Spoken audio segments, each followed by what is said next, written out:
We don't have to hate each other. Why do we hate each other? Why are we fighting with each other? What the hell? Donald Trump, Irina Zarutska, Charlie Kirk, and even Dr. Jeff Meldrum. Just a few things that I want to talk about today.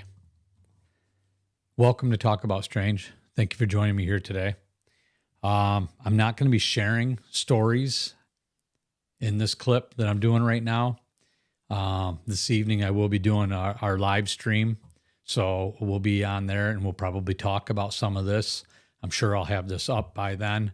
I did a video yesterday with multiple shares and that went up, and we'll be talking about that as well. But I've just been really contemplating sharing some of my thoughts about the events that have went on lately, the state of our country, the state of our minds. So this isn't a political conversation.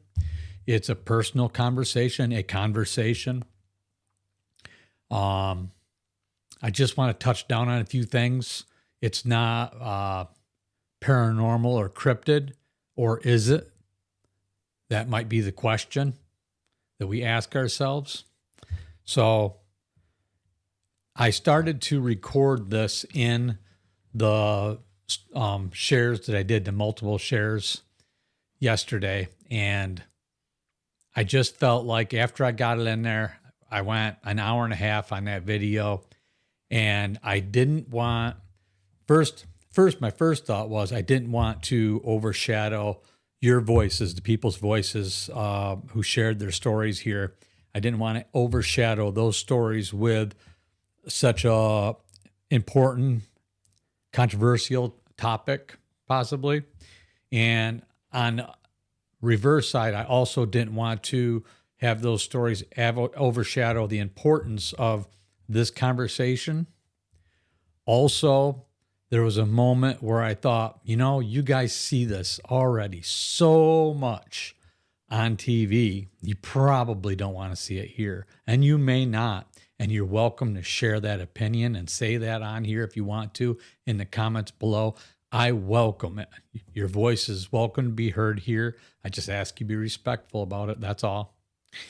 But this is just me personally wanting to share my thoughts on some of these things that are going on lately, things that it's just been really weighing heavy on my mind because I care about people. I care about our country. I care about all you guys. And so I just want to bring it up, and I thought we should talk about it just a little bit. So obviously, we could go all the way back. We're going to come up to the most important part here. One of the most important things, talk about 9/11 a little bit. But I'm going to also talk about these assassination attempts and successes that go back. I mean, when we think about assassination attempts, well, let's not get to that part just yet. Well, no, I guess we have to. That is part of it, right? So when we think about assassination attempts, we think about Abraham Lincoln, right? We think about Martin Luther King, John Lennon. We think about things that happened decades in our past, I know there's been a lot more, and there's way more than I could possibly cover that have occurred in other countries and around the world, third world countries. But when they hit the USA, it really makes you think, what the hell's going on, right? So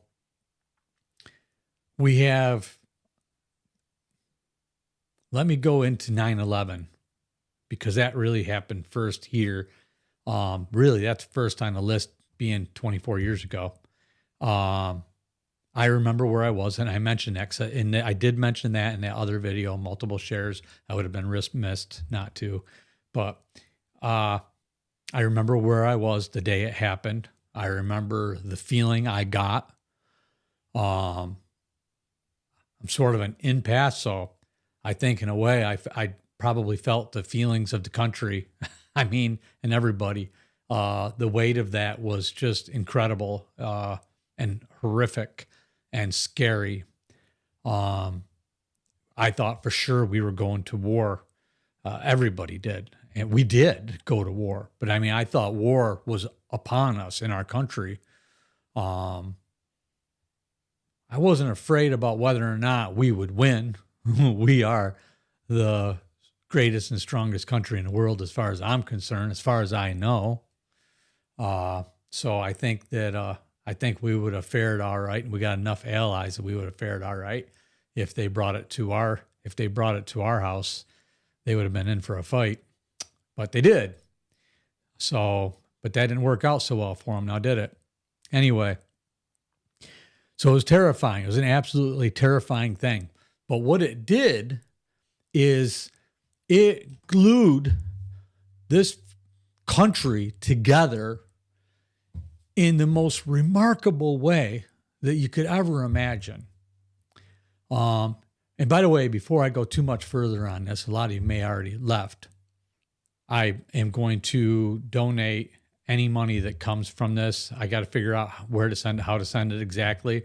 But I want to dedicate this to Tunnels to Towers. They are not affiliated with me or this video, but any proceeds that come to this AdSense or whatever is going to go to Tunnels to Towers for our veterans, for our soldiers and stuff. So this is dedicated.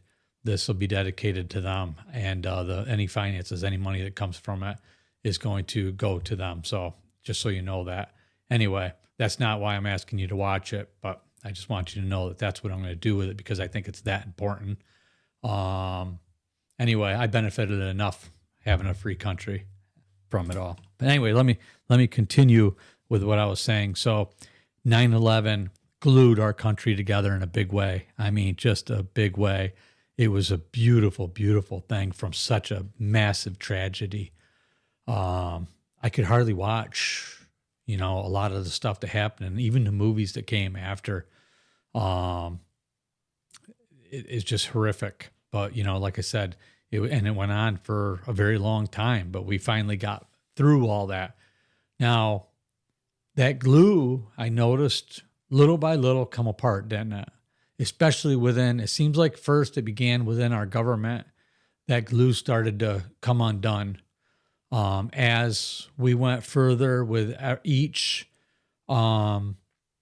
election, it seems like it got more and more, I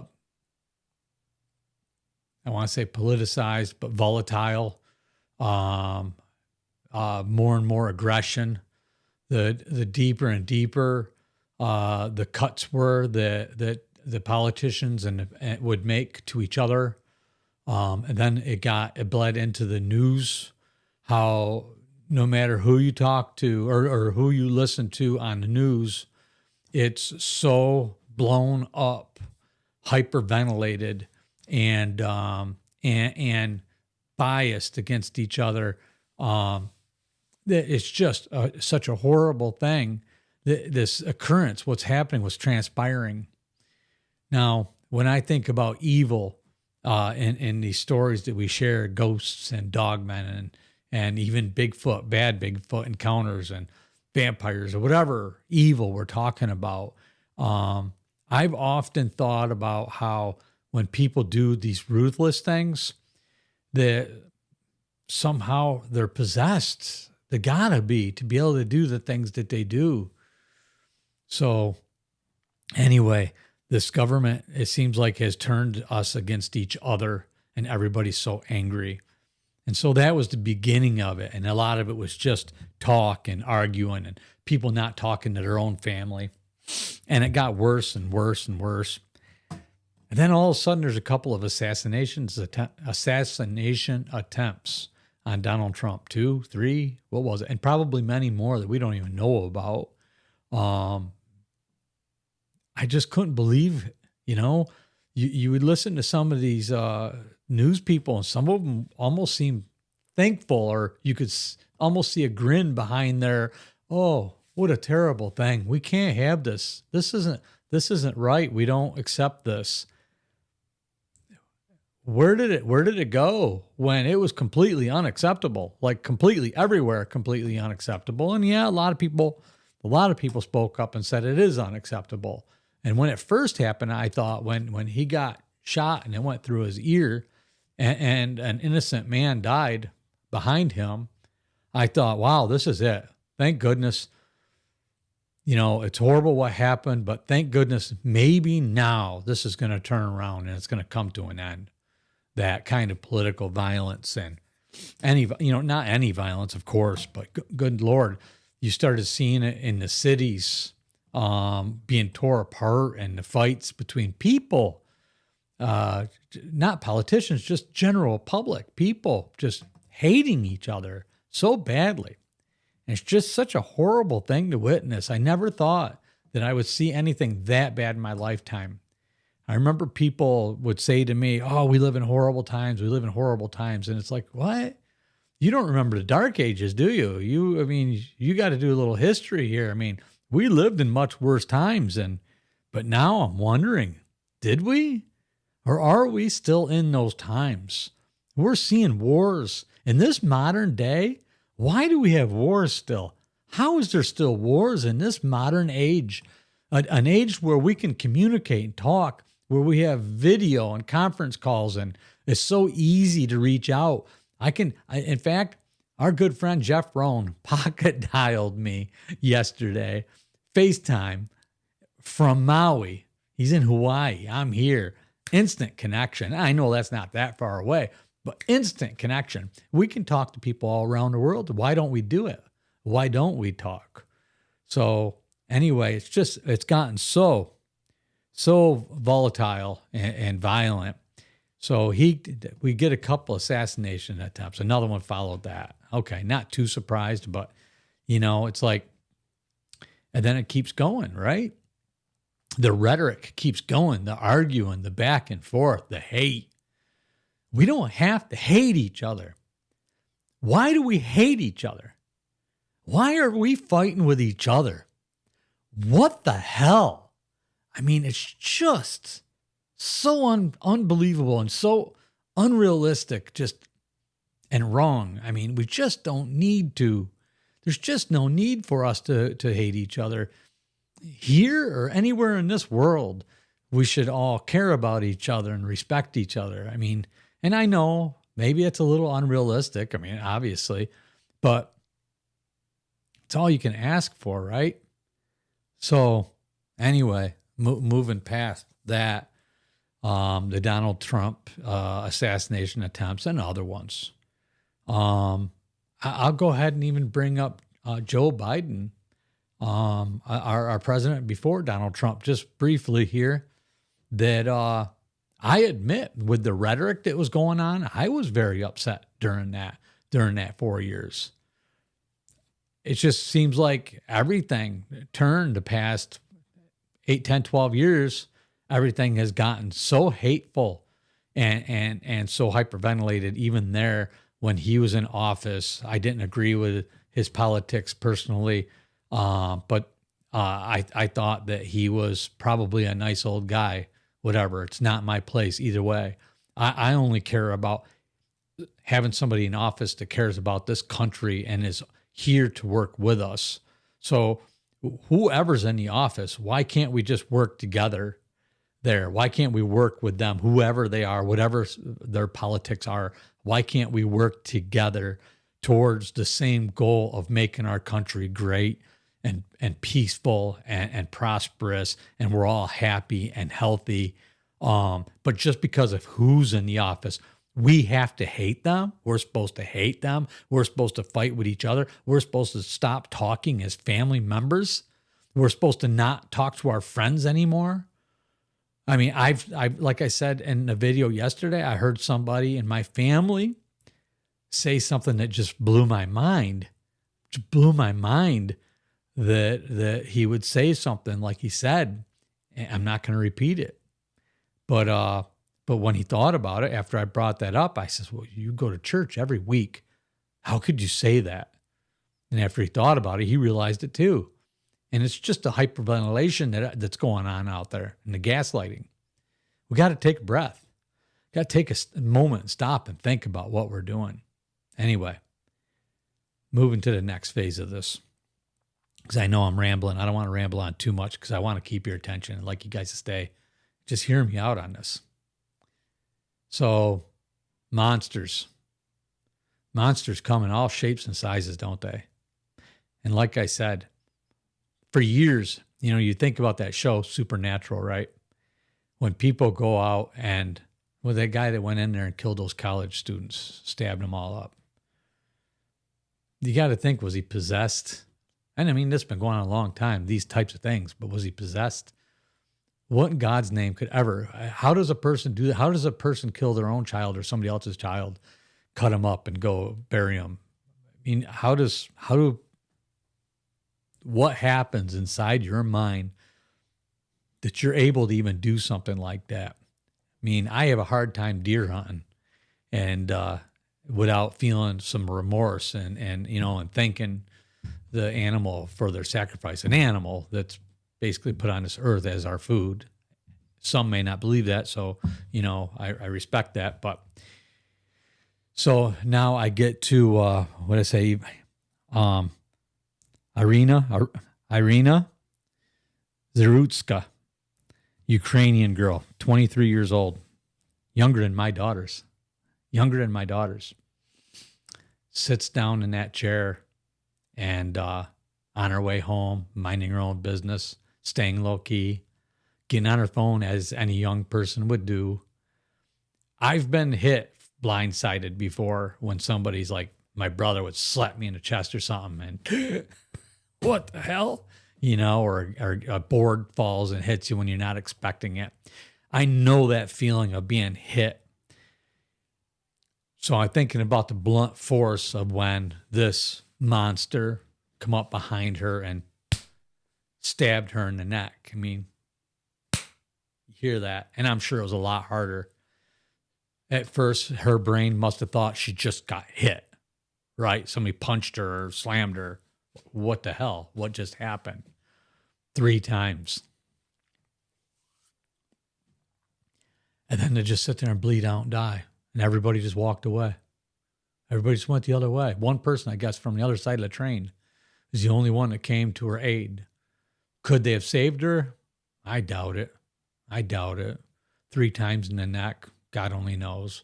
Would have taken an awful lot. It's a shame. But this poor young woman came here for safety, security, to change her life, to loved animals, was just an all-around, apparently good person. And you think about all the hyperventilation about immigrants that are coming over here, the back and forth about it all. And then you think about the ones that are good that come here and the ones that are escaping real danger. And then to come here and for that to happen is just horrific. And what possessed that monster to do such a thing to her for nothing? For nothing. How could somebody do something like that to somebody? How could you be so heartless and then just walk away? I mean, it's just absolutely horrific and disgusting. Was it anger? Was it insanity? Was it political? Was it because of where she was from? Did they meet each other on a train before? Did she give him a bad look? What caused it? Or was he possessed by something to do that? Did something take over his brain in that moment and possess him to do that? I mean, who knows, right? Because there's got to be something wrong there to just do that. Anyway, my condolences to her family and her friends and the people around her for that. And again, I didn't say it, but I said it yesterday. My condolences to anybody who died, family, the people who died from 9/11, the people who continue to die from 9/11, from sickness, and the people who knew them, the people who are affected by that, even though the whole world is affected by it, our whole country is affected, but the people that are directly affected by that. So now I'm going to move on to my final person. I'm going to bring up Charlie Kirk. I I watch both types of news. So I actually seen Charlie Kirk quite a few times speaking, and what a remarkable young man. Let's forget about his politics for a moment, okay? Because I might have friends on my channel. I might lose some friends on my channel. I don't know, just because I'm talking about this. And I respect that. It's okay. But I just want to put this out and talk about this for a minute because I feel like it's important. So, and it came up on the channel. A lot of people gave condolences to a few people. I do have one other person I'm going to bring up here at the very end. So we'll get to that at the end. But forget about the politics of it all for a minute. And just think about the fact that Charlie Kirk was a 31-year-old man who started, what they call it, a juggernaut of a business or a turning point. I took a few notes because I sometimes get clutter brain. Turning point at 18 years old. 18 years old. What was you doing when you were 18 years old? I mean, I was drinking. Well, no, I'd gotten away from that. Partying. I was partying. But no, we still partied with my wife's family. But my wife and I got together when she was 17. I was 18. So, but I wasn't doing that. I was working construction or doing scrap metal or working at a gas station pumping gas. This kid went out and started a revolution, a business that turned into this giant movement. He's a political activist, a public speaker, had the courage to be a public speaker, the mindset, the brain, whether you like him or not. As a human being, you can hate his policies. As a human being, to have that mind, to be able to do that, to be able to create that, the ability to lead people the way he did, and to be followed by as many people. I have a hard time making one friend. I can't imagine having half a nation being my friend. And all the young people that followed him. What a remarkable thing that he was doing that so many people couldn't do. So he's just out there and he's promoting the positive things. He's not promoting negativity. Again, you might disagree with his politics. That's okay. I respect that. He did too. But what he was doing is trying to bring people together towards God, right? I mean, in using his religion and his spirituality to help people and to guide people and to have open conversations that we should be having, right? We should be having these open conversations and debates about things. We shouldn't be shooting at each other, killing each other. So just a moment after he's asked his final question about violence, about shootings, he gets shot in the throat. Unfortunately, I seen the video where it showed it up close a little bit. I've never seen anything in my life like that. I've only seen it in movies like that. In fact, I never really thought, I mean, again, I deer hunted and I did see some bad stuff there, but to a human, I've never seen anything like that. You only see that in these fake movies that are, theatrics. This was real. There was no theatrics. It was real. It was horrific. It was horrible. And his family seen it. And his friends seen it. His people seen it. The people that were there in front of him and the people on TV were affected by that for the rest of their lives. That affected them. That scarred them. It scared them. I'm sure it changed them in ways. So it's just such a horrific event. What possessed that kid to do that to him? Was he possessed? How do you hate somebody other than the hyperventilation that we watch on the news? And if you don't find a balance, if you don't look at both sides and find a balance, use your own judgment, use your own mind. Don't take everything. Take it with a grain of salt. Use your own judgment, but find common ground. Find a middle to it all. they're all going to try to hyperventilate you into hating each other, hating the other side, wanting to hurt the other side. This one's bad. They should be taken out. This one's Hitler. This one's that. This one's that. They're all going to destroy this country. They're going to take us down. This country is not going to fall down that easily by anybody, by any means. You don't have to shoot anybody to make that happen, to keep us safe. Nobody here, not like that. Find real monsters if you're going to do that, okay? Anyway, that's my thought on that is, are these people literally possessed? Even if you hate somebody that much, I can't fathom looking at them through that lens. Somebody who's not hateful, he's not carrying a weapon, he's not out killing anybody. He's not killing anybody. He's promoting life. Even if you don't think he has the right to, how can you hate him so much to drop a bullet in him to do something like that? It just breaks my heart that our country's come to that. And I know, I'm realistic. I know there's monsters out there. I know there's people out there that just have so much hate in their heart or confusion. But the politics, if that politics are upsetting you that much, get the hell away from it. Change the TV, watch a comedy, do something, anything different than what you're doing.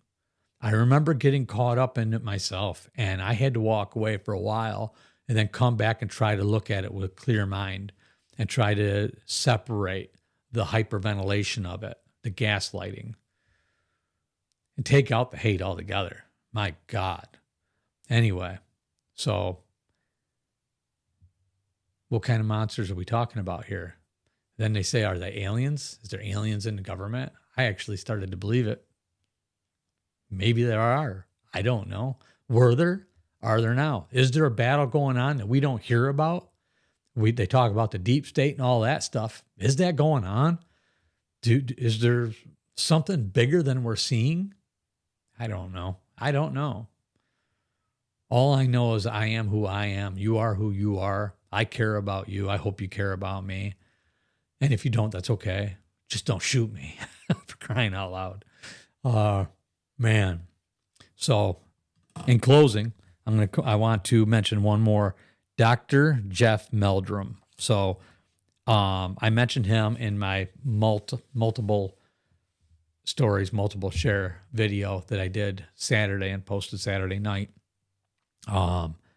What an icon this man is still. What a huge influence he was to the Bigfoot and cryptid society. I was surprised by how many comments I got on that video. Some shock. Oh my God, he's gone. I met him here. I met him there. I met him at this conference. He changed how I believed. And he was on these other channels and stuff like that talking. I've seen him, but never long enough to know a lot about him. I'm only just learning now more about him, but I did watch the Finding Bigfoot or Discovering Bigfoot channel and stuff. So I'd seen him, I remember. But anyway, what another amazing loss, horrific loss. What a shame. Thank God it wasn't the way some of these other people have went out. But still in all, it's a major loss to the community, to the cryptid, to the scientific, to zoology, to everyone out there who dealt in the scientific studies that he did, and the cryptid studies that he did, the Bigfoot studies. So the Bigfoot community, all of you, my condolences to all of you for that loss. All of us, I should say, because I am now in that community. I never thought I would be, but I am.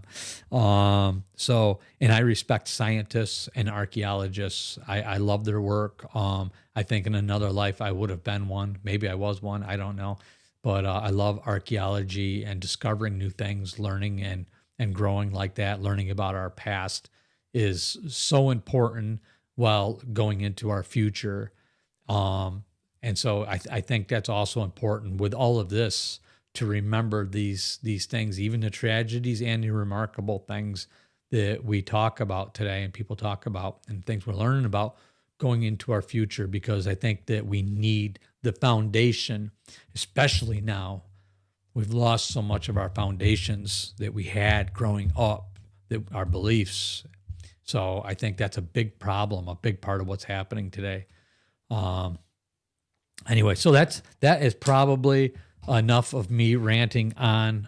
I hope you guys didn't mind. I hope you enjoy this video. I hope you find something in here useful to you, or helped you in any way going forward, or just enjoy listening to it. But that's it for now. We have a Sunday live show tonight, which, depends on when you watch this, but it's Sunday, 7 p.m. Eastern Standard Time. And we can talk about this stuff. We do avoid political arguments on there. We don't talk about straight politics. And like right now, what I'm talking about is people. Yes, we're talking about I guess, it is footed in politics because you can't help it. It's kind of what we are surrounded by and we're living by. And it's kind of a root cause of some of this, most of this. So there's that point of it, but we avoid getting into straight political conversations, especially no arguments about it, because we don't do that on there. We have conversations and we talk. We're all friends on there, and it's a pretty open forum. So anyway, I invite you guys to come join us on that Sunday night, 7 p.m. Eastern Standard Time, and a lot of great people on there. We have a lot of fun. We'll probably be talking about Dr. Jeff Meldrum and this video and the stories that I just shared yesterday. Anyway, all right, that's it for now. Thank you guys for listening, and I will see you again really soon.